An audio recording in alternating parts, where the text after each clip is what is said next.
Ibu-ibu yang nutup aurat dianggap hina. Oh no ninja liwat.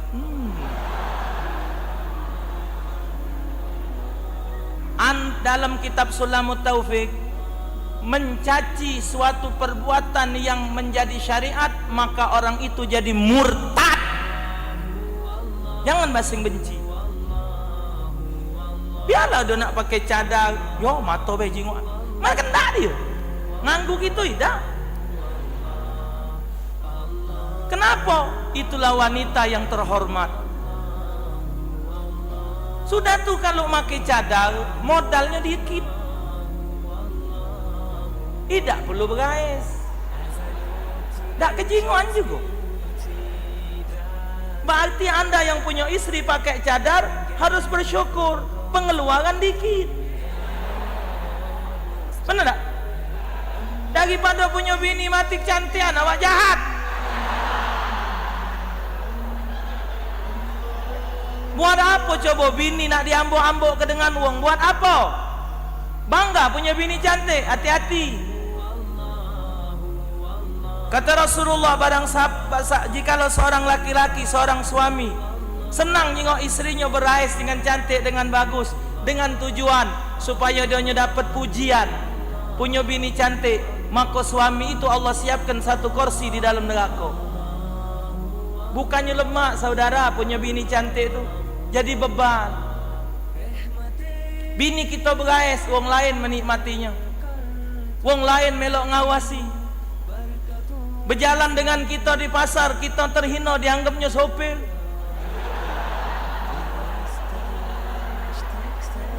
Wong itu nanya, cek wong sopir, wong ajar. Bini kita cantik, diawasi wong. Tapi kalau bini kita tidak cantik, jahat, jelek, sedang baik, katik ngawas kita, pegel ngawas dia.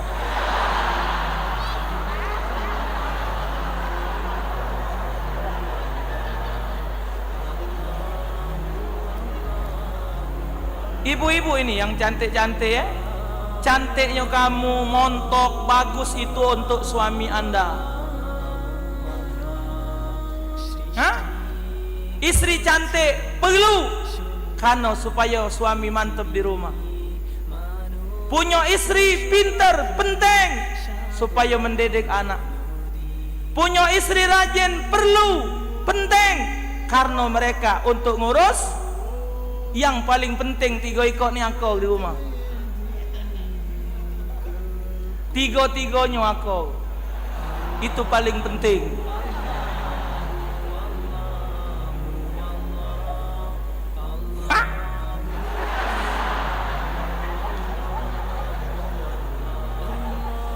Wanita-wanita yang pakai cadar, wanita yang menutup aurat, salah satu penyebab satu negeri diberkati oleh Allah. Jangan anda hina orang nutup aurat. Izinkan tutup aurat. Berbangga kita punya istri yang bisa tutup aurat. Alhamdulillah. Jauh dari maksiat. Oh dikata wong ustaz, dihina wong, biarlah dosa kita habis. Memang soal pakai cadar ini ikhtilaf ulama. Ada yang ngatur tidak perlu pakai cadar, tapi ada syarat. Malam ni tak perlu kita bahas.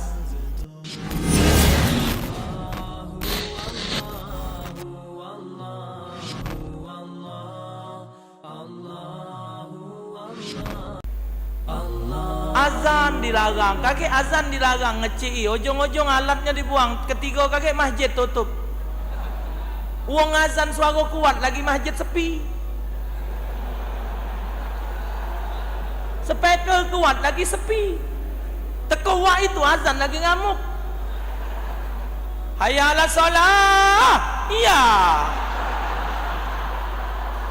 Ujung apa wak sepi.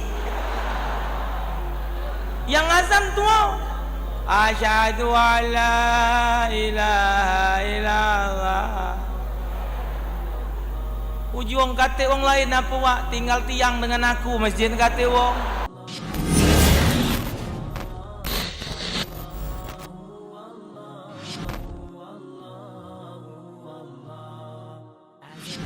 Allahu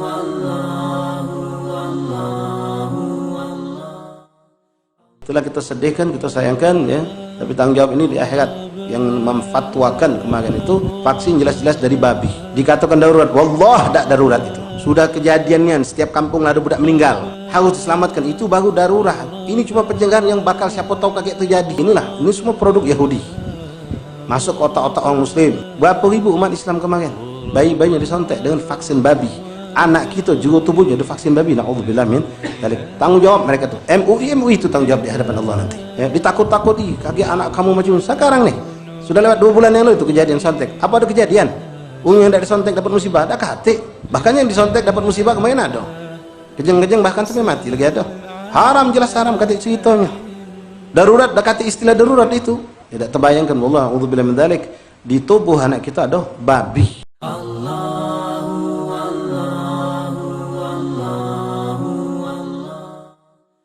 Manusia ini harus siap karena dia akan menemui 2 jenis manusia, pro dan kontra. Bahasa ngetop, bahasa kita kampung ada yang setuju, ada yang itu tetap. Cuman kita punya prinsip siko bulu sebatang tak nimbul kerakit, bulu sebatang tak nimbul kerakit.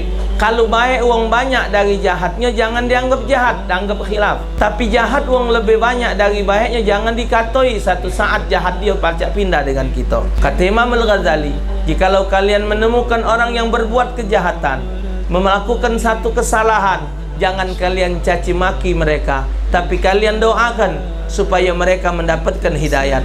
Kenapa? Tidak gampang, tidak sulit bagi Allah untuk memindahkan salah wong itu ke diri kau di saat kau menghina wong itu.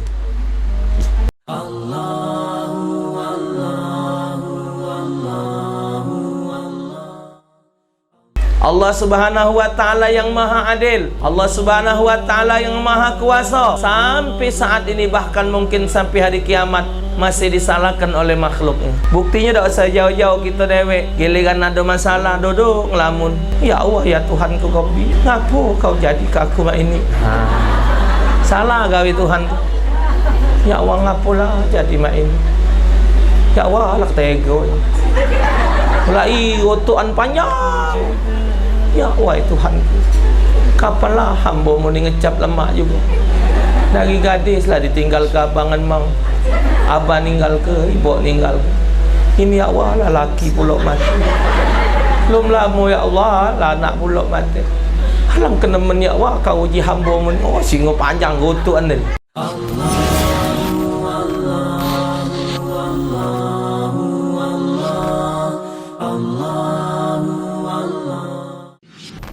Dalam mazhab Syafi'i, untuk rukun qauli wajib dilafazkan, tak boleh Fatihah jerawati, tak boleh takbiratul ihram Allahu akbar dalam hati, tak boleh tahiyat akhir dalam hati, tak boleh salawat tahiyat akhir dalam hati, tak boleh mengucapkan salam sebagai penutup salat dalam hati, tak boleh. Ini rukun qauli. Kalau dalam mazhab Syafi'i wajib diucapkan. Dalam mazhab Syafi'i sudah kita bahas kemarin, suratul Fatihah termasuk di dalamnya Bismillahirrahmanirrahim. Mazhab lain punya pandangan bermacam-macam, berbeda-beda. Mazhab Syafi'i mengatakan wajib.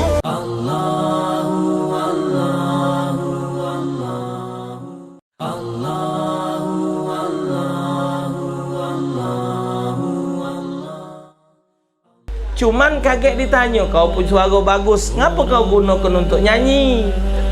Ngapa kau punya suara bagus, ngapa tak kau gunakan yang baik sehingga lemak dengarnya? Kau gagah, ngapa gagah kau tak kau gunakan untuk nuntut ilmu? Lagi muda, lagi gagah, tak ada diancam majlis ta'lim, tidak dihadiri. Ada yang muda rajin sampai ninggal kelaki, ada. Singgung gerap-gerap pergi majlis, pergi sana tinggal abahnya benar ada ni kopi dewe, goreng pisang dewe, mak mana kacik nasib. Inilah berbini ustazah ya.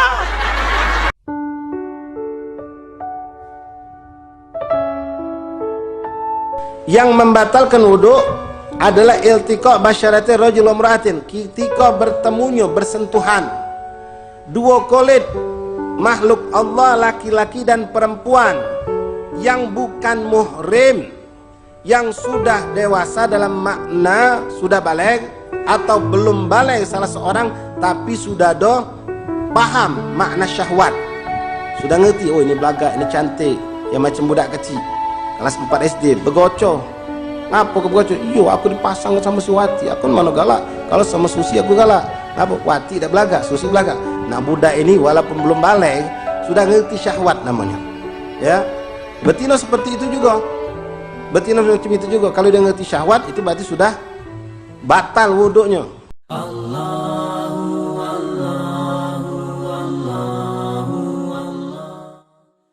Tapi ketika Allah Ta'ala mengkauniakan kepada kita segalanya untuk kita, dan saat itu tidak kita manfaatkan, Allah boleh nanya, hei Taufik, kau kunjuk kesempatan hidup, ngapa tidak ibadat?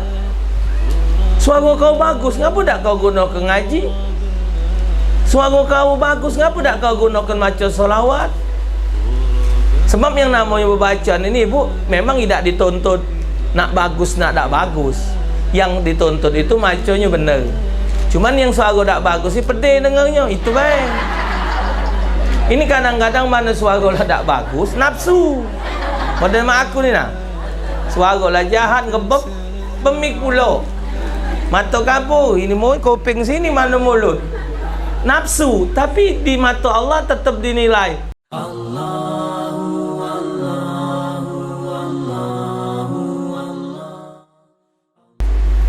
Nabi kalau nyekel duit, tidak kalau bertahan sehari semalam. Pokoknya boleh siang habis, boleh pokoknya tidak pernah nginep duit Nabi.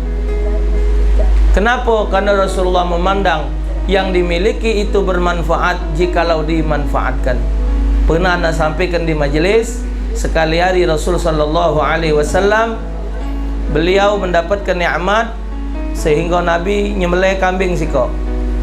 Nyembelih kambing lah sembelih lah di siang segala macam, di ngongkon Siti Aisyah maki ke kambing buat parak-parak rumah.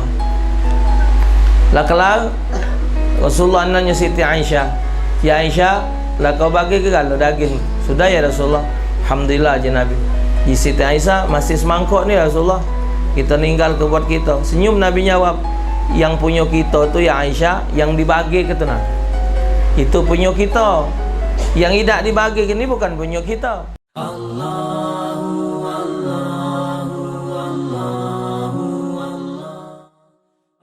Kita ngenjuk wong makan, wong tidak semayang buat apa lah? Jika bohim kan ni, kalau kita ngenjuk wong zakat fitrah dengan wong tak semayang, sama dengan ngenjuk anjing makan.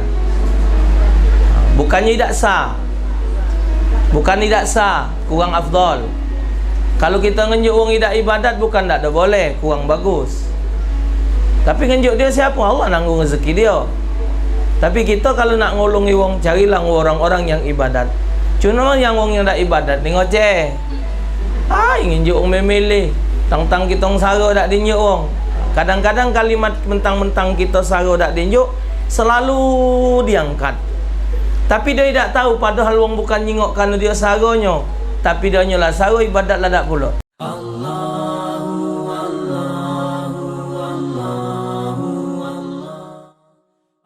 Yang paling berat nyuntuh Nabi Muhammad ini yang berhubungan dengan perasaan. Kenapa wong itu berat nyuntuh Nabi Muhammad? Sebenarnya tidak ada sara nyuntuh Nabi Muhammad tu, tidak sara. Nabi Muhammad nak tidur makai siwak. Tangi tidur Nabi Muhammad makai siwak. Apa sih saranya? Taruh siwak parak bantal. Kapal kan nak tidur kosok ngingingit taruh. Tangi tidur cengkem pula pakai, tak ada sara. Kalau nyontoh Nabi Muhammad cuman perkara yang zahir gampang. Tapi yang paling sulit ini kalau yang berhubungan dengan perasaan.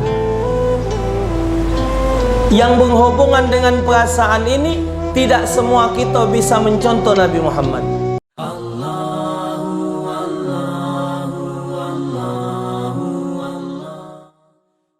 Menerai kita hitam, dikata kurang ada bekas borit kuali di pipi kita ni. Pipi kita ni bekas borit kuali hitam. Ya wajah pipi cek hitam bekas borit kuali. Aku nyenyes mulut kau ni. Hitam tak pipi kita ni? Hitam niat ya buang.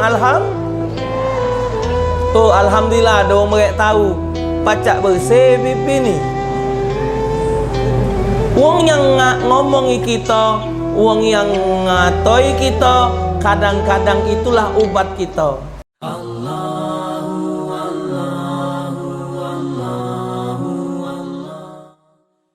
Maaf ke wong yang ngezolimi kamu. Apapun yang dibuat wong kezolim terhadap diri kita, maaf ke. Tak usah nak pakai ngelapor ke polisi, tak usah pakai nak ngelapor pengacara, ngabis ke duit baik. Belum tentu wong nak nolong kita tu nak gancang kelar gawe, wong tu nak nyari duit. Urusan waris repot. Omong bener-bener, cek, mak mana cara waris ni? Abah lah meninggal, ibu lah meninggal, rumah ni mak mana ceritanya? Kalau cuma cek adik-beradik, anak beranak, bermantu nunggunya, kami nak dianggap apa?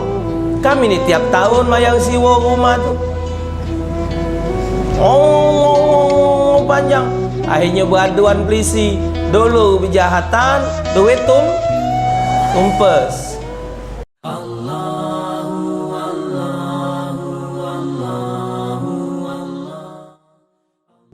Tambah lagi yang diomong kuang terhadap diri kita, sedikit pun tak katik di kita.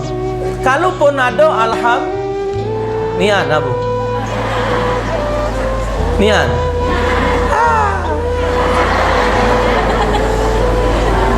Yang galak ngancap orang tu, agak kau temu pasal kemet gaya. Tidak gampang yang berhubungan dengan perasaan, bunyinya aja gampang. Bunyinya aja. Sarah dia.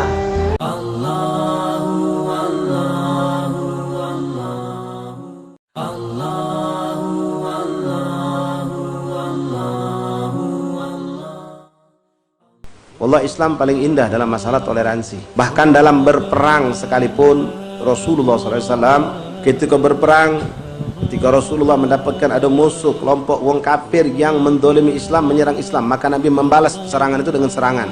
Musuh itu sudah terdesak, tinggal diserang, maka Nabi berwasiat kepada sahabat-sahabatnya, kata Rasulullah, kalau kamu sudah masuk ke daerah itu, maka siapa yang menyerang kamu, kamu bunuh, tapi jangan kamu ganggu kalau di situ ada budak kecil.